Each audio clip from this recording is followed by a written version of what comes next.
It was a calm evening, the kind that usually brought a sense of peace to the neighborhood. The sun was slowly slipping behind the rooftops, leaving behind a warm glow that softened everything it touched. For most people, it was just another quiet hour of the day. But for a father named Michael, evenings were special. They were the time when his blind son, Ethan, took his daily walk with his guide dog, Stowe.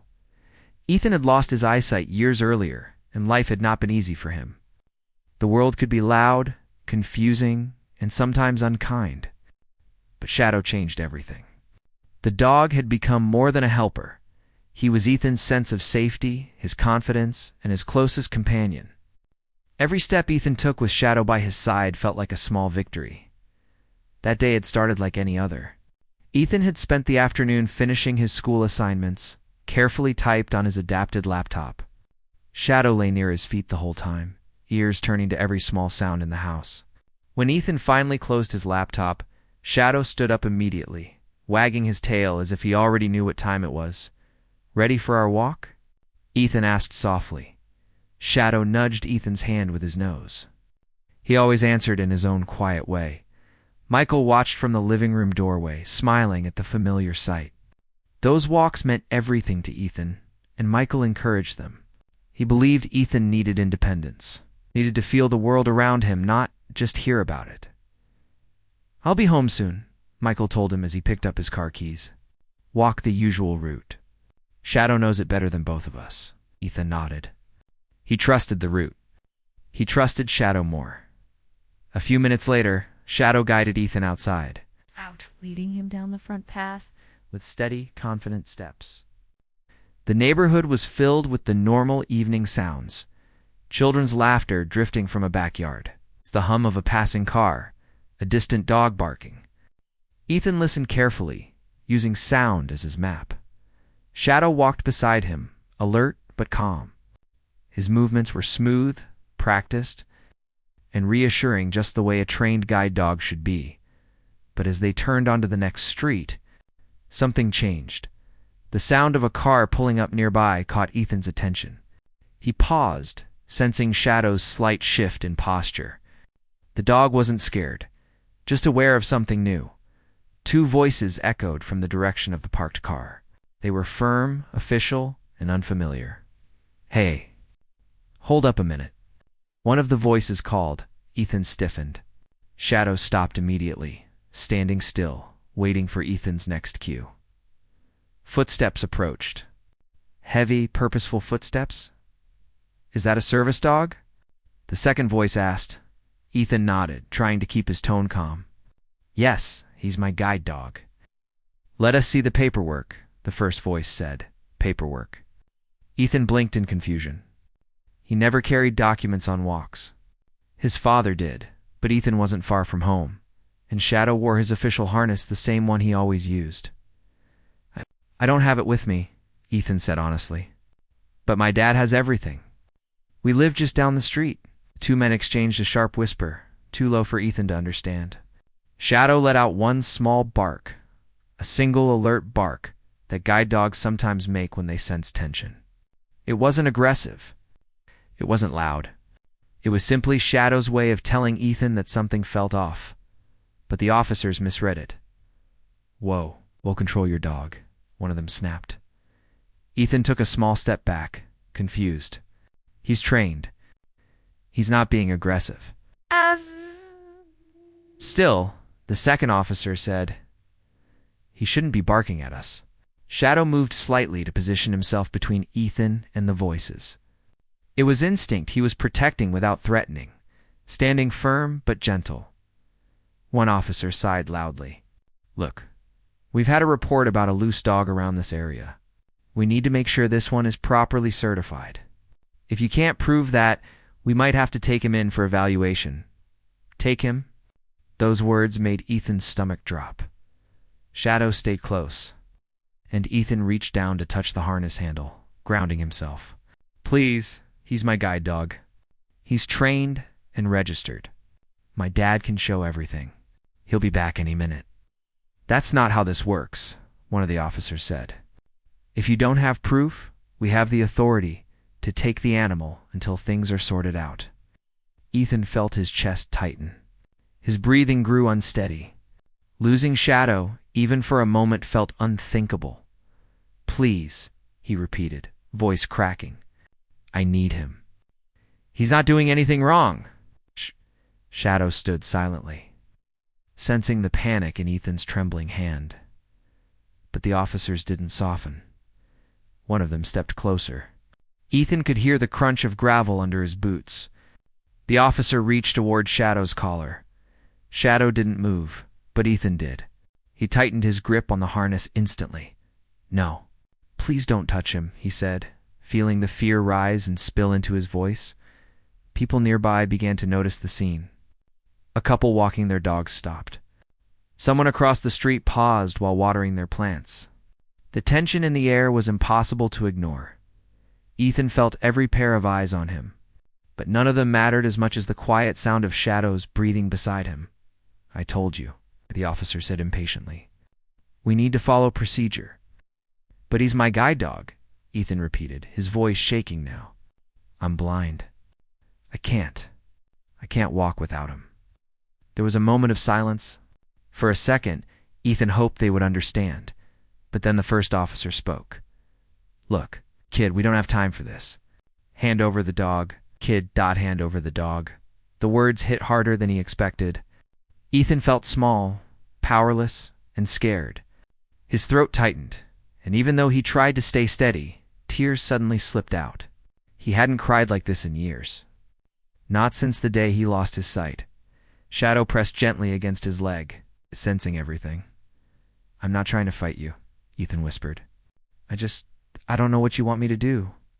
The officer's tone softened only a little. "Calm down. Just cooperate. It'll be easier." But to Ethan, it didn't feel easier. It felt terrifying. He didn't even know where the officer's hand was anymore. He just knew someone was reaching for Shadow. Shadow was all he had. A small group of neighbors gathered now, watching carefully but unsure whether to intervene. No one wanted to challenge the police. But everyone could see the situation didn't feel right. Shadow stood firm, leaning slightly toward Ethan, a living shield. Ethan's heart pounded. He wished his father were there. He wished anyone would help him understand what was happening instead. He stood there, shaking, feeling the officer's presence closing in. Not knowing how to protect the one companion who had always protected him. And that was when everything began to spiral into something far bigger than a simple evening walk. Ethan stood frozen on the sidewalk, still holding tightly to Shadow's harness. The evening air felt heavier now, like the world had suddenly stopped being familiar. Everything around him had changed so quickly. What was supposed to be a simple walk had become something confusing and frightening. The two officers didn't step back.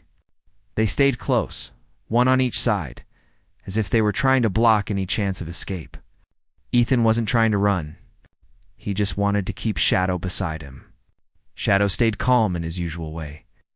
But the slight shift of his body told Ethan that the dog was alert. Watching everything, the taller officer spoke again, his voice firm but not angry. "We need to take the dog in for a quick check. If everything is fine, you'll get him back.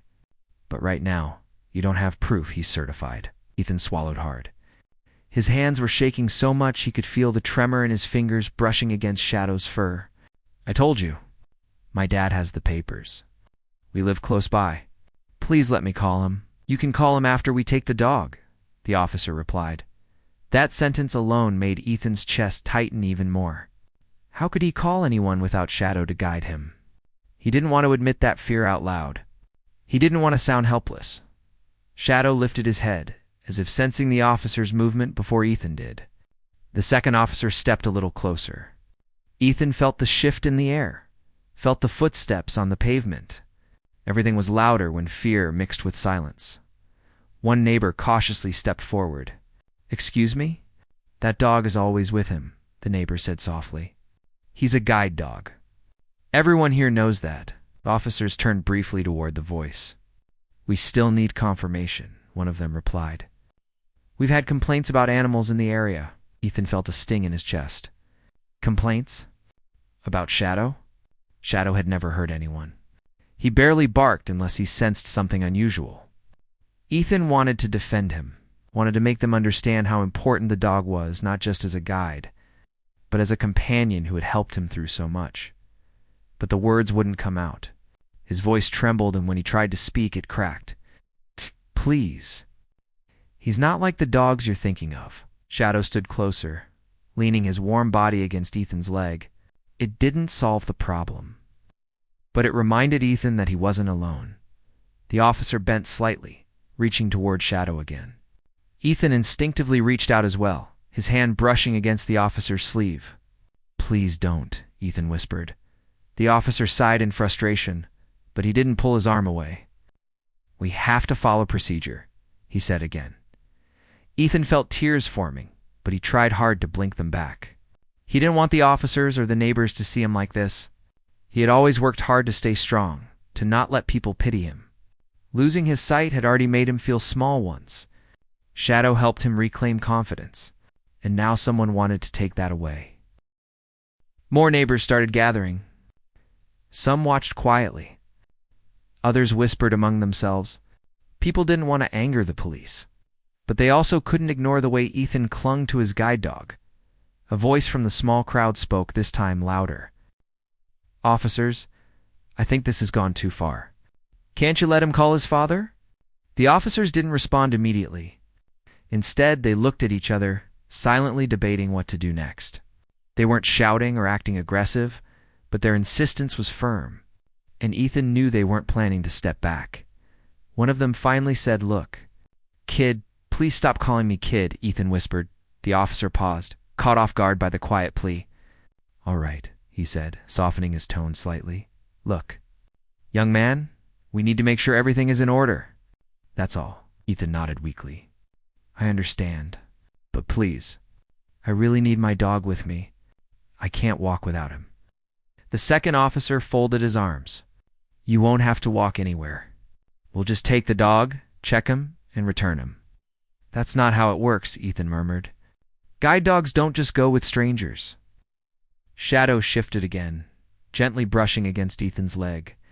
The dog was quiet, completely still, except for the slight movement of his chest as he breathed.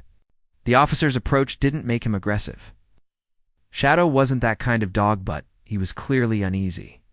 Ethan took a deep breath, trying to steady himself. But everything inside him felt tangled fear, confusion, and a growing sense of helplessness. One of the officers crouched down, reaching for Shadow's harness this time instead of the collar. Come on, boy. We just need to check you out. Shadow didn't move. He wasn't being stubborn. He was following training. A guide dog doesn't leave the handler unless given a direct command. And Ethan wasn't commanding anything. His mind was too overwhelmed to form words. I'm not trying to cause trouble, Ethan said, fighting the tears that blurred his eyes, even though he couldn't see the officers clearly. I don't know what else to do. The officer stood again, exhaling loudly. We're wasting time. Without paperwork, we can't just trust everyone who says they have a service dog.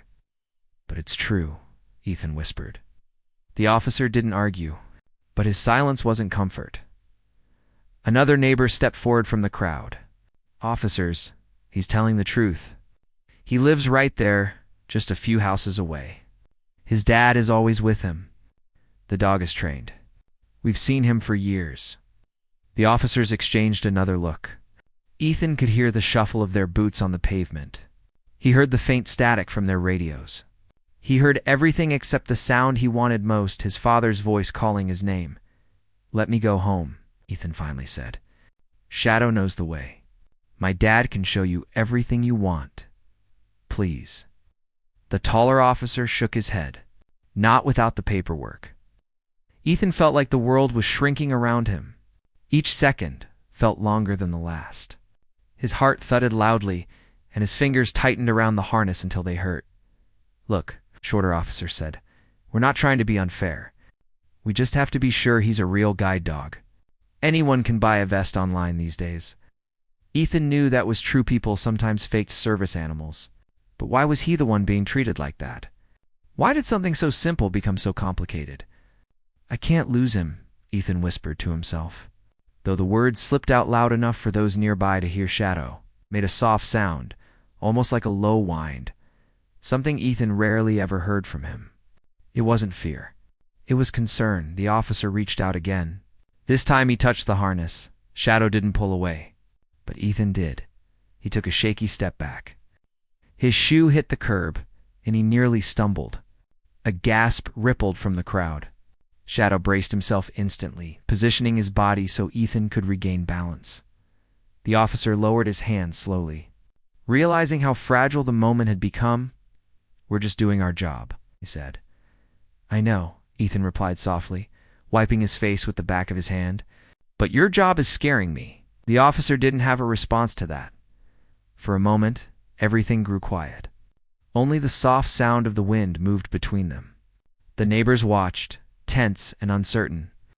Shadow stood firmly, leaning protectively against Ethan. Ethan had never felt so exposed. Not because he couldn't see, but because he couldn't control what was happening.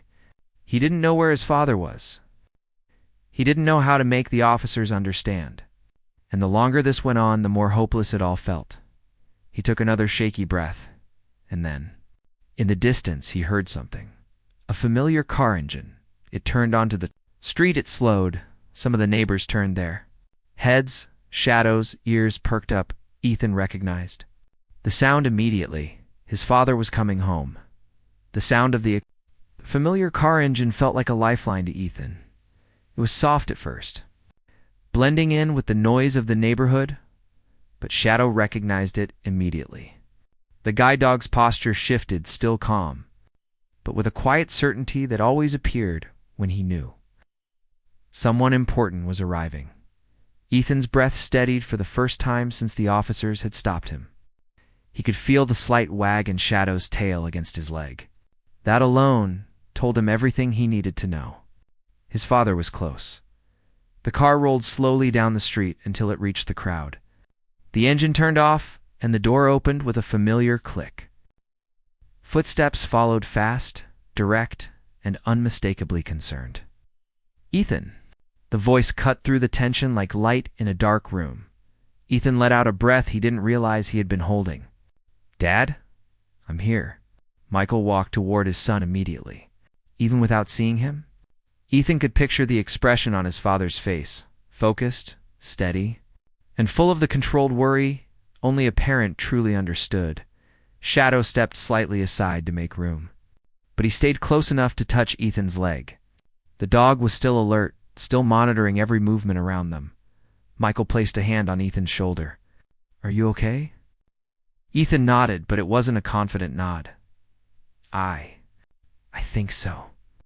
Michael gently brushed his hand against Ethan's back, a silent reassurance before turning toward the officers.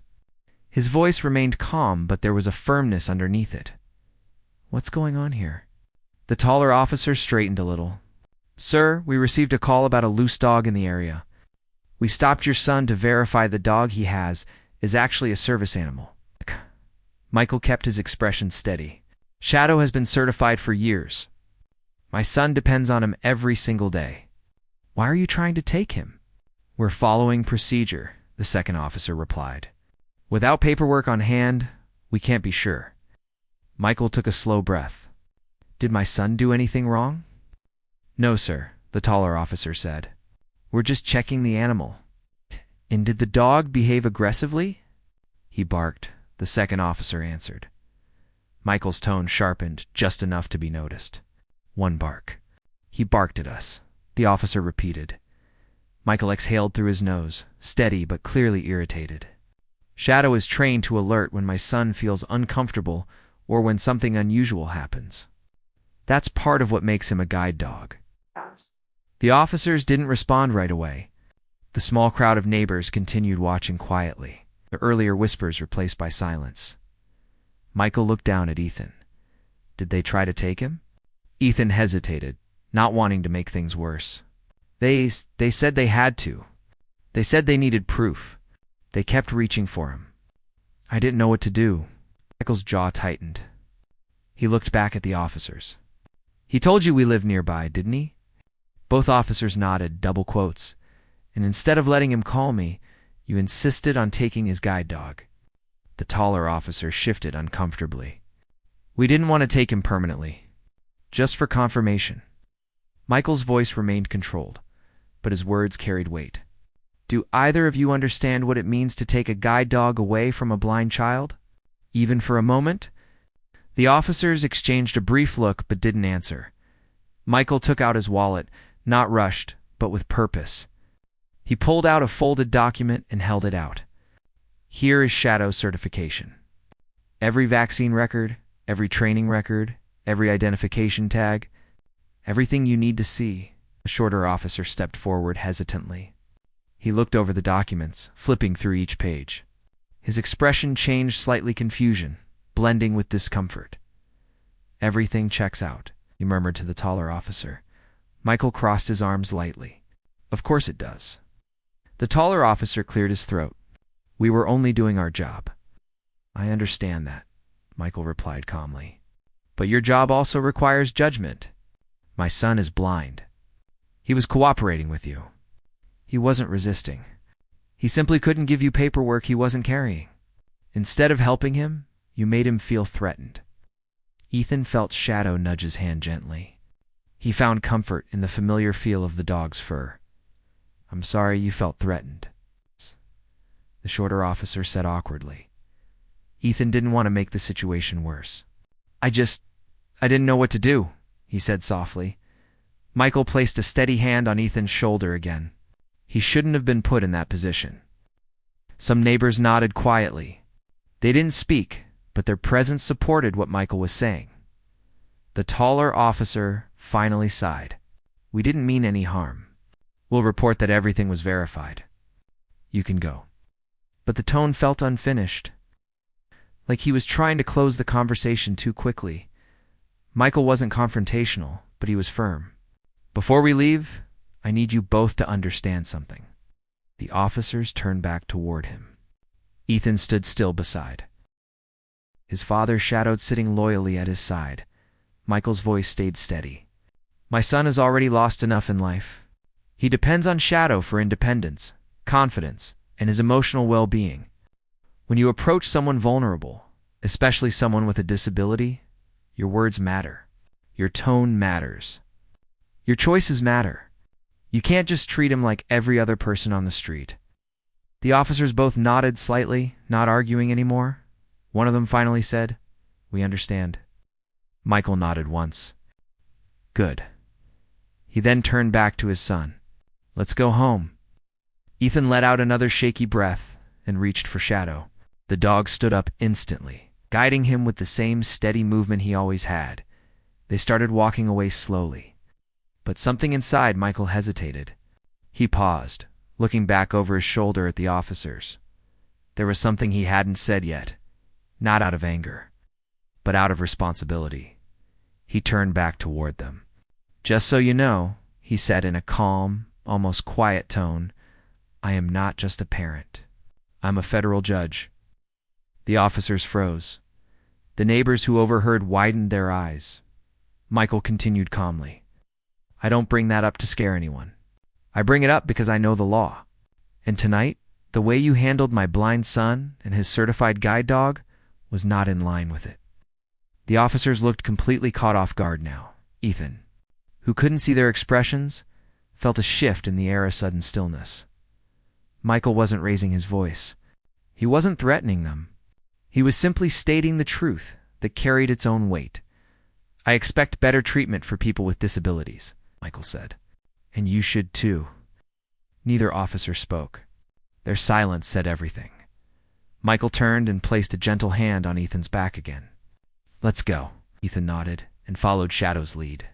The neighbors slowly dispersed, whispering among themselves but giving the family space. As they walked down the path toward home, Ethan felt the tension gradually lift from his body. The fear he'd felt earlier was still there, but it wasn't crushing him anymore. Shadow's steps were steady, as if saying, It's okay now. I'm here. Michael stayed beside them the whole way, walking slowly, matching Ethan's pace. When they reached their house, Ethan finally spoke. Dad, I didn't know what to say to them. I didn't know how to make them understand. Michael stopped and faced him gently. You didn't do anything wrong, but they kept asking, and I couldn't explain fast enough. Because you were overwhelmed, Michael said softly. Anyone would be. Especially someone in your position. Ethan lowered his head. I felt small. Michael placed both hands on Ethan's shoulders. You are not small. You stood your ground. You protected Shadow. And you stayed calm even when you were scared. That takes strength. Ethan took a shaky breath. Letting the words sink in, Shadow rubbed his head gently against Ethan's arm. As if adding his own agreement, Michael continued, What happened today wasn't fair to you, and I'm going to make sure it doesn't happen again to you or anyone else. Ethan didn't know exactly what his father meant, but he trusted him. They went inside the house together, closing the door behind them. The neighborhood returned to its usual quiet, but inside their home, something had changed. For Ethan, the world didn't feel quite as frightening as it had moments earlier.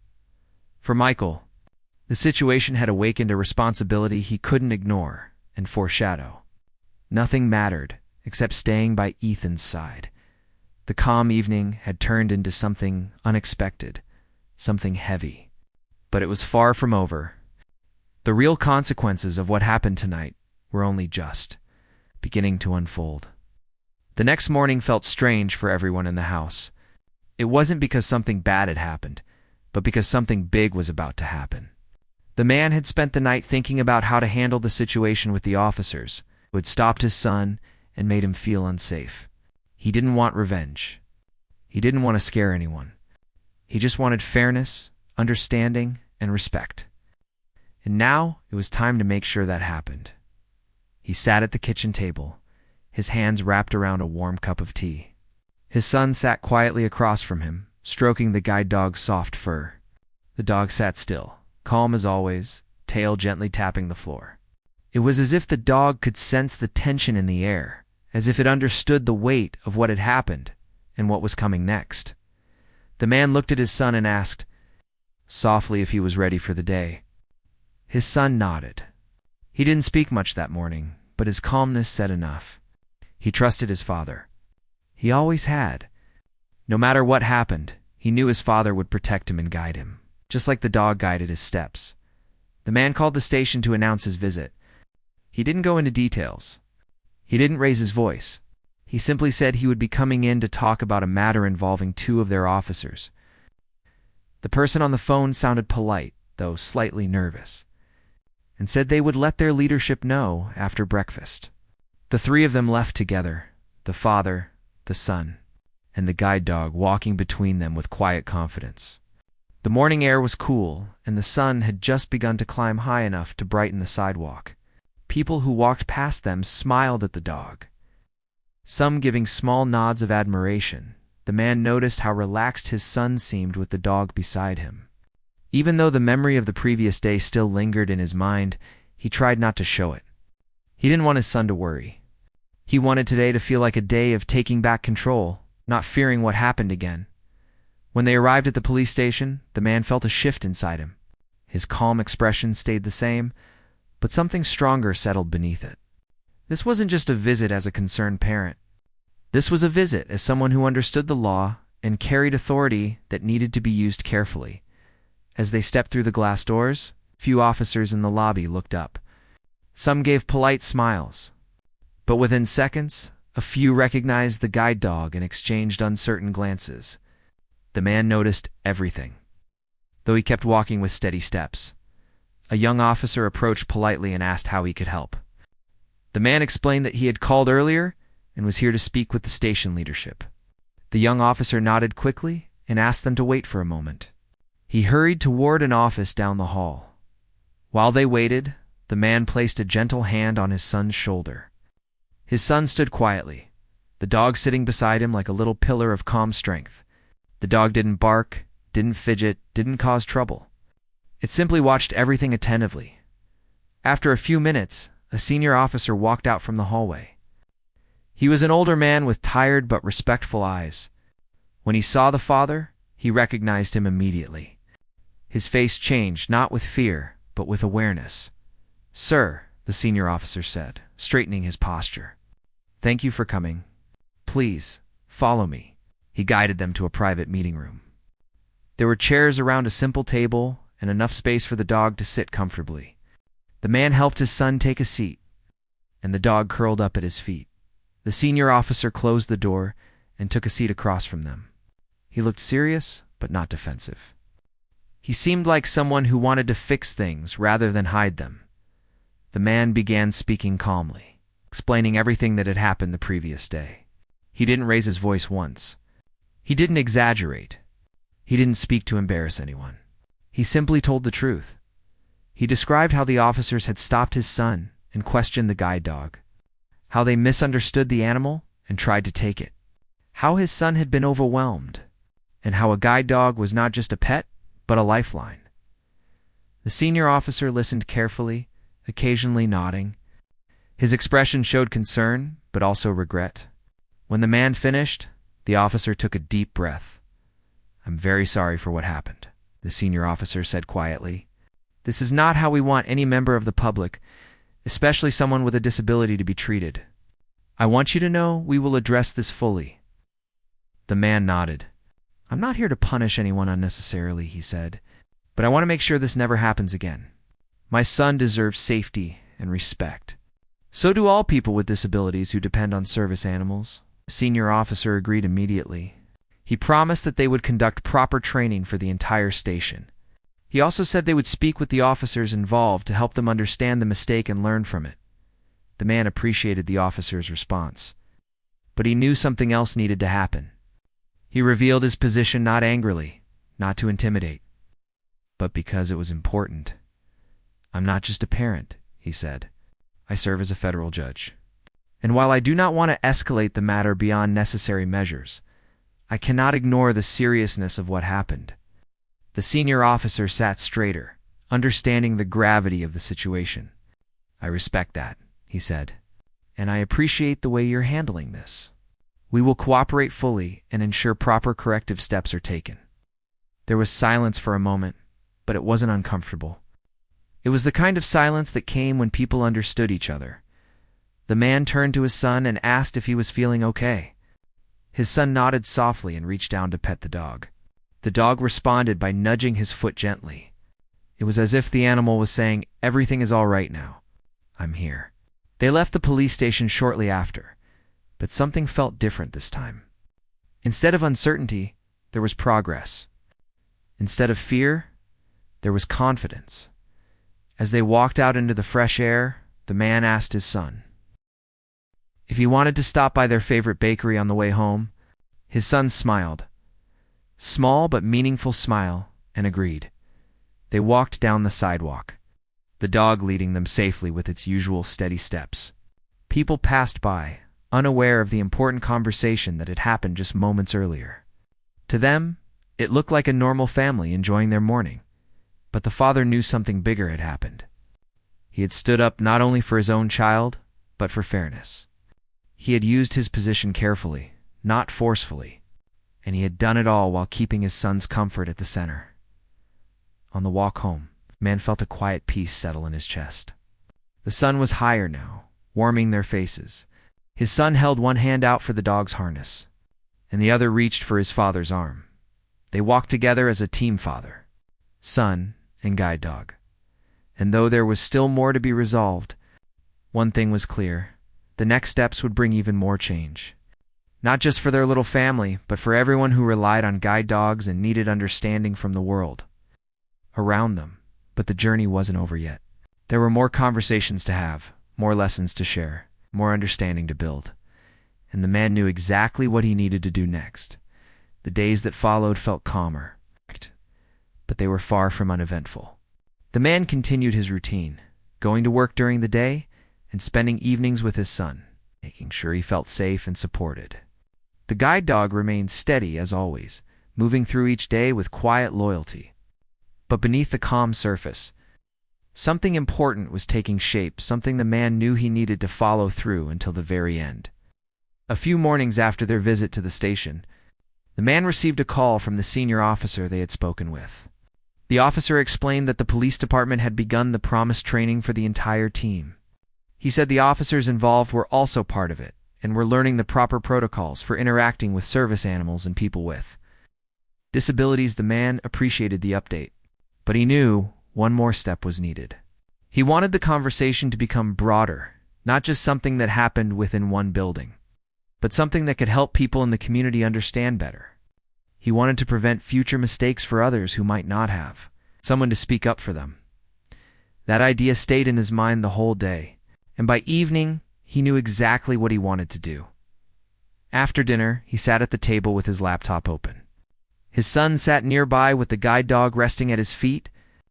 The dog had become even more protective ever since the incident, staying close wherever the boy went. As the man typed quietly, he glanced at them both. He wasn't writing an angry message or a warning. Instead, he was crafting a letter to the city council. In simple but powerful words, he wrote about the importance of understanding service animals, the rights of people who depend on them, and the need for consistent training for public employees. He didn't mention his position as a federal judge in the letter. He wanted the message to stand on its own based on the truth of what had happened. He finished the letter late in the evening. After rereading it, he sent it, hoping it would bring change beyond the walls of one police station. A few days later, he received a response. The council appreciated the message and wanted him to speak at their next community meeting. They said it would help them better understand the issue and decide how to move forward with citywide training policies. The man agreed.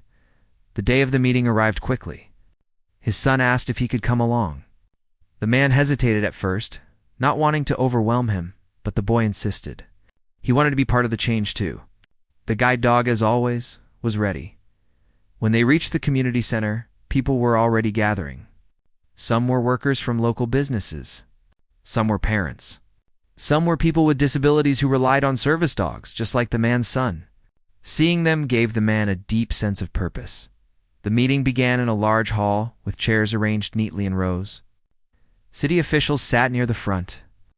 When the man's turn came, he walked to the podium with calm, steady steps. He wasn't nervous. He had spoken in courtrooms many times before, but this felt different. This wasn't about laws or arguments. This was about people. He looked around at the audience and started speaking in a gentle, clear voice. He told them exactly what had happened, not in a dramatic way, but in a human way. He talked about his son's daily challenges, how much the guide dog meant to him, how a misunderstanding could easily turn into fear or harm. He didn't point fingers. He didn't blame anyone.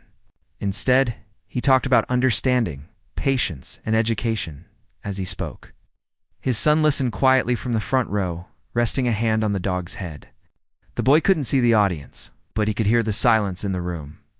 Silence that meant people were paying attention. When the man finished, the room was still for a moment. Then people began to clap, not loudly, but with genuine respect. Several individuals approached him afterward. Some thanked him for speaking up. Others shared their own stories about service animals.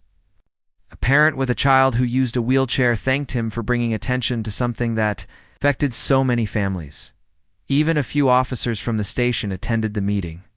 They approached respectfully, acknowledging the mistake made and expressing gratitude for the way he handled it. They didn't feel judged. They felt guided. Over the next weeks, the city council worked on new guidelines. Training sessions were expanded to not only police but also bus drivers, building staff, and other public employees. The man didn't push them. He simply supported them whenever they asked for help. Meanwhile, life at home began to feel normal again. The man's son grew more confident going outside with his guide dog. The memory of that stressful day didn't disappear, but it became smaller compared to everything that followed. The guide dog remained the quiet hero of the story, leading, watching, protecting, without ever needing praise. One afternoon, the senior officer from the station asked the man if he and his son would be willing to visit during a training session so officers could learn directly from them. After discussing it with his son, they both agreed. On the day of the training visit, they walked into the station again, but this time, the atmosphere was entirely different. The officer stood respectfully, waiting to learn. The man's son explained how he navigated with the dog. He showed how the harness worked. He described how important it was for him to trust the dog completely. The officers listened with genuine interest. Some asked questions. Others apologized again. The son handled it all with surprising calmness. The dog, of course, remained steady and polite. The man didn't interfere. He let his son speak for himself, proud of how strong he had become. When they left the station that day, the man felt something shift inside him. He knew now that the situation had grown far beyond one frightening moment. It had become an opportunity, one that helped people learn, grow, and understand. As they walked home, the sun warmed their faces. Birds chirped in the trees. The guide dog led with gentle confidence, his tail swaying lightly. The man looked at his son and asked, "How do you feel?" His son smiled softly. "I feel good," he said. "I feel like something changed." And he was right. Things did change. Not just for them, but for the whole community. By speaking up calmly, by choosing understanding over anger. The man had shown everyone that authority doesn't always need to be loud to be powerful. Sometimes the quietest voice creates the biggest shift. Their story traveled far, not through headlines or drama, but through people who appreciated the message. Families talked about it. Teachers shared it. Organizations used it to create better policies. One evening, as they sat together in the living room, the dog resting peacefully nearby, the man felt a deep sense of peace. He knew the journey had been difficult, but it had also brought something good. His son reached out a hand, found his father's, and held it gently. "Thank you," the boy said quietly. The man smiled, squeezing his hand. "You're the reason I do everything," he replied. The dog lifted its head. As if understanding every word, their world felt safer now, because nothing bad would ever happen again. But because they had learned how to face it together, and in that moment, the man realized something powerful. Authority wasn't about titles. It wasn't about power. It wasn't about fear. It was about guiding others the way the dog guided his son, with patience, awareness, and the courage to move forward even when things get difficult. And that kind of authority could change everything.